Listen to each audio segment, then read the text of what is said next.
আসসালামু আলাইকুম, welcome to GDS team থেকে আমি শামিম বলছিলাম।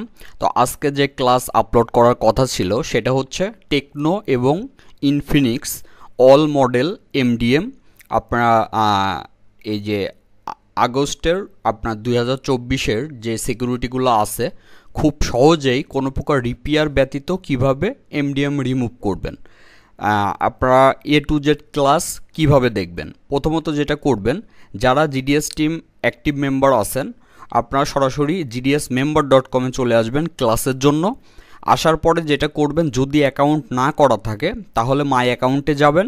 যাওয়ার পরে স্টুডেন্ট রেজিস্ট্রেশন, এখান থেকে রেজিস্ট্রেশন করে আপনার যদি মাসিক ফি কমপ্লিট করা থাকে জিমেল দিলে, পার্সোনাল হোয়াটসঅ্যাপে জিমেল দিলে অ্যাকাউন্ট অ্যাক্টিভ করে দেওয়া হবে। আচ্ছা, আর যারা অনেক দিন যাবৎ অ্যাক্টিভ নাই তারাও আমাদের হোয়াটসঅ্যাপে নক করে অ্যাকাউন্ট অ্যাক্টিভ করে নিতে পারবেন। আচ্ছা, এখন আসেন কিভাবে আপনারা দেখবেন ক্লাস। প্রথমে যেটা করবেন, আপনারা এই যে কোর্স বলে অপশন আছে, তারপর ক্লাস লিস্ট বলে অপশন আছে, আপনারা কোর্সে যদি ক্লিক করেন তাহলে আপনারা টেকনো ইনফিনিক্সের আপনি এখানে আপনার অপশন পাবেন ক্লাসের। তো এখানে চলে আসবেন সরাসরি নিচে, এই যে techno Infinix course A to Z class, এখানে ক্লিক করবেন। আচ্ছা, ক্লিক করার পরে আপনার সরাসরি এই যে যেমন এমডিএম টপিক নিয়ে ক্লাস অলরেডি আপলোড করা হয়েছে, এই যে ক্লাস 3-তে আপনারা পাবেন এমডিএম রিমুভ টপিক।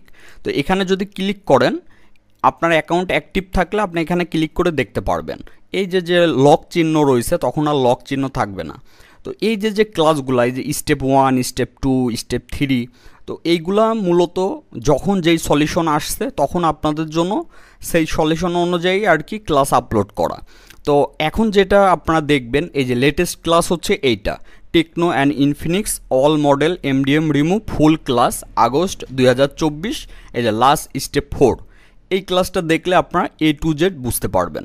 আজকে যে ক্লাসের টপিক সেটা হচ্ছে আপনার লেটেস্ট, আপনার টেকনো বলেন অথবা ইনফিনিক্স বলেন, এই যে যে মডেলগুলা, অল মডেলের কথা আমি বলতেছি, এটার যে এমডিএম লক, এটা আপনারা খুব সহজেই মাত্র 1 মিনিটের ভিতরে কিভাবে আপনি এমডিএম রিমুভ করবেন। এখন আসেন, আগের যে ক্লাস ছিল, আগের ক্লাস অনুযায়ী যদি আপনি কাজ করতেন সেক্ষেত্রে যেটা হইতো আপনার রিপেয়ার করতে হতো। তো রিপেয়ার বাদে আপনি কিভাবে করবেন প্রথমত এই ক্লাস থেকে জানতে পারবেন, এবং আপনার হচ্ছে এই ক্লাস থেকে আরও জানতে পারবেন যে রিপেয়ার ব্যতীত কিভাবে করবেন, এবং আপনার হচ্ছে অটো আপডেট ডিসেবল হয়ে যাবে কিভাবে, এবং আপনার হচ্ছে কোনো প্রকার ফার্মওয়্যার মানে ফাইল ডাউনলোড যেন না করতে হয়। কারণ আপনি যদি ফাইল ডাউনলোড করে কাজ করতে যান এটা অনেক টাইম লাগে। তো কোনো প্রকার ফাইল ব্যতীত আপনি কিভাবে এই এ টু জেড কাজ করবেন মাত্র 1 থেকে 2 মিনিটের ভিতরে ক্লাসটি দেখার পরে, এবং এই কাজটি করতে যা যা ফাইল প্রয়োজন এ টু জেড ফাইল সুন্দর করে আমরা জিডিএস রোমে আপলোড করে দিছি, আপনারা এক জায়গার থেকে সব কিছু পাবেন। তো এখন আমরা সরাসরি ক্লাসে চলে যাব।